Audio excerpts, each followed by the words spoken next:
জয়গুরু। পরমদয়াল শ্রী ঠাকুরের শ্রীচরণে জানাই ভূমিষ্ঠ প্রণাম। আপনাদের প্রতি প্রত্যেককে জানাই রানন্দিত জয়গুরু। আজ ইষ্ট প্রসঙ্গে আলোচনা করব আমাদের বেশ কিছু করণীয়, যে করণীয়গুলো আমাদেরকে বারংবার ধরে বলা হয়েছে, কিন্তু আজ আমরা সেই করণীয়গুলো থেকে পিছিয়ে যাচ্ছি। সেই করণীয়গুলো কে করতে বলেছেন? আমরা প্রত্যেকেই জানি যে পূজনীয় অবিন্দা আমাদেরকে প্রত্যেকটা কাজে কিভাবে উৎসাহ দিয়েছেন, আর আজও দিচ্ছেন। তো সেই নিয়ে আজকের কিছু কথা। তো এই আলোচনাটা দেখছেন 4 মে 2026। 4 মে মানে খুব রিসেন্ট আলোচনা। 343তম সৎসঙ্গ ঋত্বিক সম্মেলনে পূজনীয় অবিন্দাদার অভিভাষণ। এই দেখুন, ভিডিওটা একটু জাস্ট লং হবে, কিন্তু আমাদের প্রত্যেকের উচিত আপডেট থাকা। কি বলছেন, কেন বলছেন, কি করতে বলছেন, সেটা আমাদের প্রত্যেককে জানতে হবে। জয় গুরু সবাইকে। মানে তিনি শুরু করছেন বলাটা। এখন আমাদের প্রায় 101.5 বছর বয়স। আমার একটা কথা সব সময় মনে হয়, 101.5 বছর আগে যেখান থেকে আমাদের এই চলা শুরু হয়েছিল, আমরা কেন সেখানে ফিরে যাব না? আবার কেন আমরা সবাইকে যোজন যোজন ইষ্টভীতি নাম ধ্যান প্রার্থনায় অভ্যস্ত করে তুলব না? আমি নানা জায়গায় ঘুরে মানুষের সাথে মিশে একটা বিষয় উপলব্ধি করলাম যে আমরা সবাই জানি ঘুম থেকে উঠে রোজ নাম ধ্যান ইষ্টভীতি করতে হয়, প্রার্থনায় যেতে হয়, প্রার্থনার পর সত্যানুসরণ পাঠ হয়, তারপর আমরা থানকুনি পাতা ত্রিপা লিখে জলখাবার খাই এবং নিজের গন্তব্যে বেরিয়ে যাই। আবার বিকেলবেলা আমরা যে কর্মক্ষেত্রে থাকি সেখানে বসেই প্রার্থনা করি। কখনো কখনো সন্ধ্যায় বাড়ি ফেরার পথে সৎসঙ্গে যোগদান করি। রাত্রিতে ঘুমানোর আগে নাম ধ্যান করে তারপর ঘুমাই। কিন্তু যত মানুষকে আমরা যাজন করে দীক্ষা দিয়েছি, তাদের সবাইকে এই জীবন চলনায় আমরা অভ্যস্ত করে তুলতে পেরেছি? এই দেখুন, পূজনীয় অবিন্দায় যে অভিভাষণ দিচ্ছেন এই কথাগুলোই। তো এখানে আমি বলতে, এখানে পূজনীয় অবিন্দা তার নিজের কথা বলছেন। তাই এখন আমাদের কাজ এই বিষয়গুলোতে সমস্ত দীক্ষিত মানুষকে চলতে শেখানো।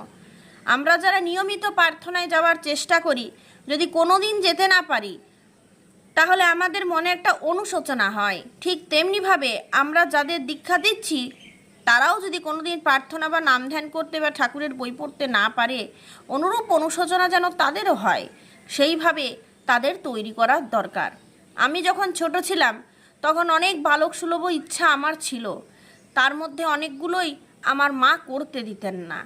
আমি তখন কান্না করতাম, কিন্তু কখনোই আমার মা বাবাকে ছেড়ে যেতে পারিনি, কারণ আমি তাদের ভালোবাসি। ঠিক তেমনই কোনো বিষয় যখন আপনাদের ইচ্ছানুসারে না হয়, অথবা কোনো ভুলের জন্য যখন গুরুজনেরা বকা দেন বা অকারণে কেউ খারাপ কথা বলে, তখন সেই তাড়না খেয়েও আমরা কেউ ঠাকুরকে ছেড়ে যেতে পারবো না। কারণ ঠাকুরকে জীবনে গ্রহণ করার পর প্রতিদিনের যে জীবন চলনা, সেটাকে আমরা পরিপালন করার চেষ্টা করে চলেছি। তাই জীবনে যত যাই হয়ে যাক, আমরা ঠাকুরকে ছাড়তে পারবো না। কিন্তু যাদের আমরা ঠাকুরের সাথে যুক্ত করেছি, তাদের সবার মনের মধ্যে এখনও এই সৎসঙ্গে জীবনযাত্রাটা গেঁথে দিতে পারিনি। ফলে তাদের জীবনে যখন কোনো সমস্যা আসছে, তারা তখন সহজেই ঠাকুরকে সেই সমস্যার জন্য অভিযুক্ত করছেন, কিন্তু ঠাকুর তাদের জন্য মঙ্গল চিন্তা সব সময় করছেন, সৎপথ দেখানোর চেষ্টাও করছেন। তাদের মনে ভালোবাসার অভাবে তারা সেটা বুঝতে পারছে না। ব্যাপারটা এইখানেই যে ঠাকুর সকলের জন্য মঙ্গল চিন্তা করছেন, কিন্তু আমরা কেন বুঝতে পারছি না জানেন? কারণ সেই মঙ্গল চিন্তাটা, তিনি যে মঙ্গল চিন্তা করছেন, আমরা তাকে অতটাও ভালোবাসতে পারছি না যে তার চিন্তাটাকে আমরা ক্যাচ করে নেব। তাই আমাদের মনে ঠাকুরের প্রতি ভালোবাসাটা জাগিয়ে তোলার জন্য এই জীবনযাত্রাটা আমরা অনুসরণ করি। আমি একটা কথা সবাইকে বলে চলছি, আমরা সবাই মিলে নিজেদের মন্দিরে প্রতিদিনের প্রার্থনায় যোগদানের জন্য অঙ্গীকারবদ্ধ মানুষের একটা তালিকা তৈরি করব। দেখুন আমাদের করণীয়গুলো কি, আমরা কতখানি ঠাকুরের সঙ্গে নিজেকে যুক্ত করতে পারি, অপরকে যুক্ত করতে পারি, এ কথাই বারংবার ধরে অবিনবাবু আলোচনা করেছেন। বলছেন মাসে সর্বাধিক 31টা দিন, প্রত্যেকটা দিনের জন্য 2টি করে মোট 62টা পরিবার আমরা নির্বাচন করব, যারা নির্ধারিত দিনে এসে মন্দিরে প্রার্থনা করবে। সকালবেলা একটা পরিবার এসে প্রার্থনা করবে, বিকেলবেলা আরেকটা পরিবার এসে প্রার্থনা করবে। আমাদের সাথে মন্দিরের পুরোহিতের সাথে এই তালিকা বানিয়েছেন, আবার কেউ কেউ এখনও বানাননি। যে সমস্ত মন্দিরে এই তালিকা তৈরি হয়েছে সেই সমস্ত মন্দিরে আগের থেকে লোকজনের আশা অনেক বেড়ে গেছে। তাই আপনারা যারা এখনও এই তালিকা বানাননি তারা এটা বানিয়ে ফেলেন। আর এই 62টা পরিবার থেকে যে কোনো একজন মানুষকে প্রার্থনাটা হারমোনিয়ামে বাজানো শেখাবেন। বুঝতে পেরেছেন তো অবিন্দার নির্দেশগুলো? যেদিন যে পরিবারের প্রার্থনা থাকবে সেদিন সেই পরিবারের যাকে আমরা হারমোনিয়ামে প্রার্থনা বাজানো শিখিয়েছি তিনি মন্দিরে হারমোনিয়ামটা ধরবেন। দেওঘরে আমরা যারা আশ্রমে থাকি তারা বেশিরভাগই হারমোনিয়ামে প্রার্থনা করতে জানি। আপনাদের মধ্যে অনেকেরই এখনও হারমোনিয়াম বাজিয়ে প্রার্থনা গাওয়া শেখা হয়নি। এটা প্রতিজ্ঞা নেন যে আমরা শিখবো, অন্যদের শেখাবো, আর সুন্দর করে মন্দিরের প্রার্থনাটা করব। আর এই 62টা পরিবারকে বলবো তোমরা নিজেরা আশপাশ থেকে আরও পরিবারের মানুষকে সাথে নিয়ে এসো। একসাথে অনেক লোক প্রার্থনা করলে দেখবেন সেটা শুনতে ভালো লাগে। যখন জয়রাতে হয় একসাথে হাততালি দেওয়া হয়, শুনতে সত্যি আশ্চর্য লাগে। আমাদের মধ্যে যাদের বাড়ি থেকে মন্দির দূরে তারা প্রত্যেকে নিজের বাড়িতে ভোরবেলা প্রার্থনা করব। আবার আমরা নিজের পাড়ার মধ্যে ঘুরে কোনো একজন গুরু ভাইয়ের বাড়িতে গিয়েও প্রার্থনা করে আসতে পারি। আশেপাশের গুরু ভাইদের বলবো আমার বাড়িতে এসে একদিন ভোরের প্রার্থনা করো, আমিও তোমাদের বাড়িতে গিয়ে প্রার্থনা করব। আর যে সমস্ত বাড়িতে আমরা ভোরের প্রার্থনায় যাব সেই বাড়িগুলোতে ঠাকুরের ভাব সৃষ্টি হবে। তারাও বোধ করবে একজন ঠাকুরের মানুষ আমার খোঁজ নিতে এসেছিল। আমাদের সংস্কৃতি আছে অতিথি দেবো ভব। তাই আমাদের বাড়িতে যারা প্রার্থনায় আসবে তাদের জন্য নিজেদের সামর্থ্য মতো একটু চা জল খাবারের বন্দোবস্ত রাখবো। কিছু না, কোনো খরচ না, খরচকেও তো ভয় করার দরকার নেই। সামান্য এক কাপ চা করে মানুষকে দিলেই ভালো লাগবে। একসাথে ঠাকুরের আলোচনা করতে করতে এক কাপ চা খাওয়াই যায়। প্রত্যেকটা উপযোজনা কেন্দ্রের পরিচালনায় সেই উপযোজনা কেন্দ্রের সাথে যুক্ত প্রতিটি বাড়িতে যেন ভোরের প্রার্থনাটা হয়। কিভাবে করব? আপনারা যদি বলেন কিভাবে করব, লোক পাচ্ছি না, লোক সংগ্রহ হচ্ছে না, তাহলে সর্বপ্রথম নিজে ঘুম থেকে তুলে নিতে হবে। আর আপনারা বিশ্বাস করুন, যদি 1 মাস রোজ মন্দিরে বা নিজের বাড়িতে পাশের গুরু ভাইদের বাড়িতে প্রার্থনায় চলে যেতে পারেন তাহলে মন্দিরে উপযোজনা কেন্দ্রে লোক আসবেই। কিন্তু আপনাদের নিজেদের এটা আগে করে দেখাতে হবে। ঠাকুরের মন্দিরগুলো শুধু ঠাকুর ঘরে, সৎসঙ্গ কেন্দ্রে, সৎসঙ্গ বিহারে, অধিবেশন কেন্দ্রে, উপযোজনা কেন্দ্রে নয়। আমরা প্রত্যেকটা সৎসঙ্গেই কিন্তু একটা শিব বিগ্রহের মন্দির। আর ঠাকুরের মন্দিরে প্রার্থনা হওয়া উচিত, ঠাকুরের মন্দিরে প্রার্থনা হওয়াই উচিত। একটি উপযোজনা কেন্দ্রের আওতায় যে কয়টি পরিবার থাকবে প্রতিদিনের ভোরের প্রার্থনা আমরা তার মধ্যে কোনো একটি বাড়িতে গিয়ে করব। আমাদের চেষ্টা থাকবে একটি উপযোজনা কেন্দ্রের মধ্যে 60 থেকে 100টি পরিবারকে রাখার। আর যদি কোনো জায়গায় তার থেকে বেশি সংখ্যক পরিবার থাকে সেক্ষেত্রে আরও একটা উপযোজনা কেন্দ্র খুলতে হবে। তাহলে 3 মাসে হলেও প্রত্যেকটা বাড়িতে একবার করে প্রার্থনা হবে। উপযোজনা কেন্দ্র যেখানে সেখানে আছে সেই উপযোজনা কেন্দ্রের সাথে যুক্ত মানুষদের মধ্য থেকে আমরা যেন অন্তত একজন ব্যক্তিকে হারমোনিয়ামে প্রার্থনা শেখাতে পারি। তারপর উপযোজনা কেন্দ্রকে ভিত্তি করে যে পরিবারগুলো আছে তাদের বাড়িতে গিয়ে ভোরবেলা প্রার্থনা করার দায়িত্ব আমরা সেই ব্যক্তিকে দেব। নির্দেশগুলো বুঝতে পারছেন না? এখনও বুঝতে পারছেন না?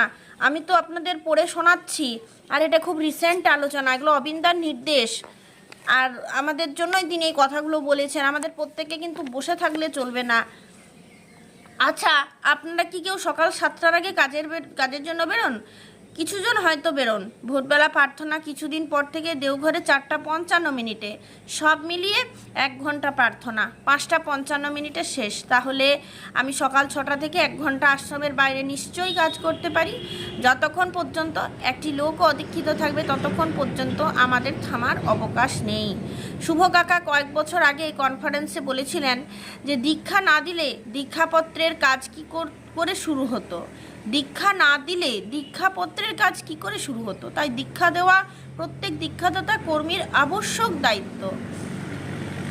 আর এই দায়িত্ব পালনের জন্য আমরা রোজ বেরোবো। দেখবেন রোজ প্রার্থনার পর আশেপাশে ঘুরলেই আমাদের দীক্ষা হতে থাকবে। আমরা প্রচুর পরিমাণে দীক্ষা দেব, এইটাই আমাদের কাজ। এবং প্রত্যেকের মানুষকে আমাদের সৎসঙ্গী জীবনযাত্রায় অভ্যস্ত করে তুলতে সচেষ্ট থাকব, এই আমাদের আগামী কর্ম। সবাই ভালো থাকবেন। জয়গুরু বলে পূজনীয় অবিনবাবু তার বক্তব্যটা শেষ করলেন। তিনি আমাদের যে কড়াভাবে নির্দেশ দিলেন এমনটাও নয়, তিনি আমাদের পুরো মেথডটাকে শেখালেন কিভাবে আমরা একটা পরিবারের ঠাকুরের ভাবটাকে বজায় রাখবো, ঠাকুরের ভাব সৃষ্টি করব। দেখুন আমাদের প্রত্যেককে কিন্তু মুভমেন্ট করতে হবে। এক জায়গায় ঘরে বসে সকাল বিকাল প্রার্থনা একদম না, লোকের বাড়িতে গিয়ে প্রার্থনা করা।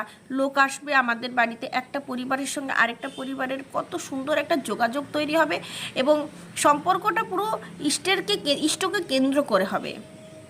উপযোজনা কেন্দ্রগুলিতে ওই বিভিন্ন মানুষ নিয়ে প্রার্থনা করা, সেটা আমাদের একজনকে মেন হতে হবে এবং সে মেন আসল প্রধান ব্যক্তিটি সকলকে এইভাবে বলবে। তার জন্য প্রথমে কি করা দরকার, আমাদেরকে আগে ঘুম থেকে নিজেকে তুলে নিতে হবে, তারপর এই কাজগুলো করতে হবে। দেখুন এগুলো হচ্ছে আমি আপনাদের সহজ কথাই বলে দিচ্ছি, এগুলো আমাদের নির্দেশ দিলেন।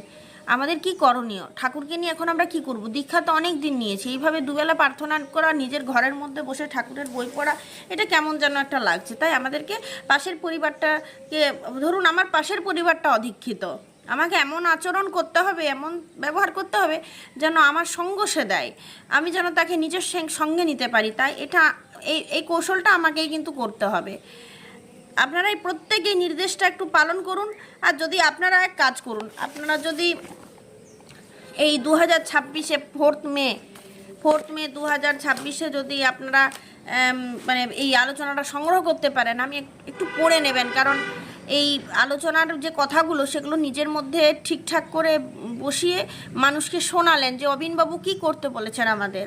এইবারে ধরুন আপনাদের 3-4 দিনের মধ্যে কোনো জায়গায় সৎসঙ্গের ডেট করা হয়েছে, তো সেই জায়গায় আপনারা গিয়ে সকলকে বলে দিলেন যে এইভাবে আপনাদেরকে সৎসঙ্গের ডেট করা হয়েছে, আপনারা প্রত্যেককে বলে দিলেন। অবিনবাবুর নির্দেশ আছে, তাই বলতে গেলে ঠাকুর বাড়ি থেকে যে নির্দেশ, অবিনবাবু তো ঠাকুর বাড়িতেই থাকেন, আচার্যদেবের সন্তান, তাহলে তার নির্দেশগুলো আমাদেরকে আগে পালন করতে হবে। কারণ এইগুলো পালন না করলে আমরা কিন্তু ঠাকুরের ভাবটাকে সৃষ্টি করতে পারবো না। আজ এই পর্যন্ত, আরও নেক্সটে আমরা অন্য কিছু বিষয় নিয়ে আলোচনা করব। জয় গুরু।